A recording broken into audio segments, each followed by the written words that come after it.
मुझे आपको in terms से फेमिलियर करवाना, ये टर्म्स आपके राडार पर होना बहुत जरूरी है।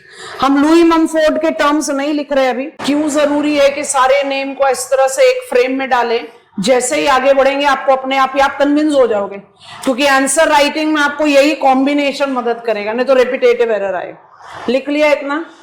पेन ड्रॉप कर दो, जरा समझने की कोशिश करो। अभी क्लियर समझ में नहीं आएगा, बट एक लीड देना जरूरी था।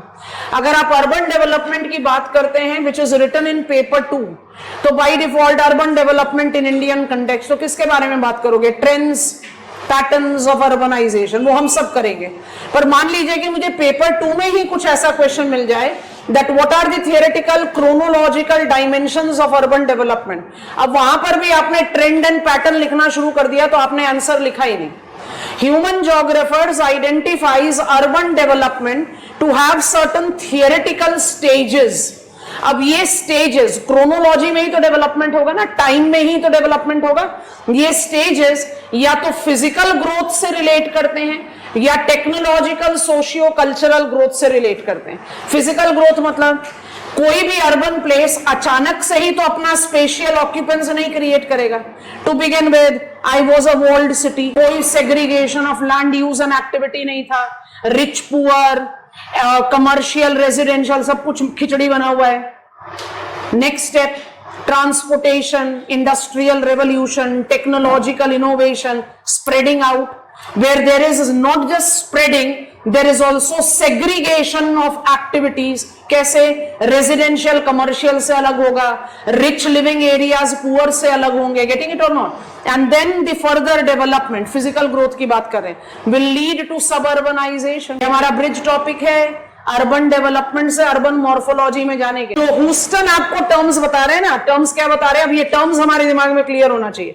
Nuclear stage of urban development, physical growth, will pave way to formative, will pave way to modern, बिल्कुल कॉरेस्पॉन्डिंग है। ग्रिफिथ टेलर के टर्म्स जो है ना वो ह्यूमन लाइफ से डिराइव्ड हो रहे हैं। इन्फेंटाइल, जुवेनाइल, मैच्योर, एक्चुअली ये कॉरेस्पॉन्ड करता है। What is nuclear of Houston is mixed, nodal, walled city, urban growth, industrial revolution, technological innovation, transportation route, segregation of land use, residential, commercial, rich, poor, formative or juvenile, growth of suburbanization, modern or mature। ये understanding हो गई तो ये सारे के सारे नाम किस तरीके से आंसर में लिखे जाएंगे अपने आप क्रिएट होता है।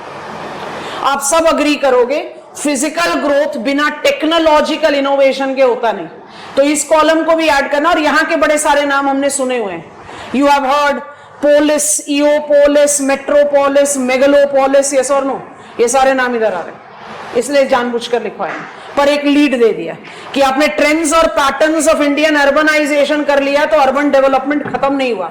हमने स्टडी प्लान में भी डाला था कि हम थ्योरेटिकल डायमेंशन को पिकअप करेंगे। This will take me to urban morphology. ये नहीं समझ में आया तो नो वरीज, आपने trends and patterns of Indian urbanisation को बिल्कुल पिकअप कर लिया। Yes no? वर्चुअल क्लास इतने सारे क्वेश्चन मार्क दे रहे हो विशाल, किस चीज का क्या हुआ? ये नहीं समझ में आया, छोड़ दो इसको। इससे पहले सब समझ में आ गया। ये बेसिकली थियोरेटिकल डायमेंशन है।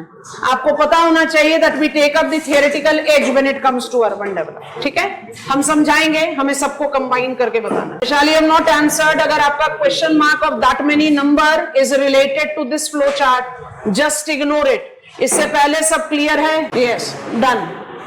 Okay class, bye bye, good night. Assignment question जरूर करना है, कोई जरूरी नहीं कल सबमिट करो, 2 दिन बाद करो, बट जो आप अपनी नॉलेज से बेस्ट लिख सकते हो वो लिखकर जरूर को दिखाएंगे। बाय।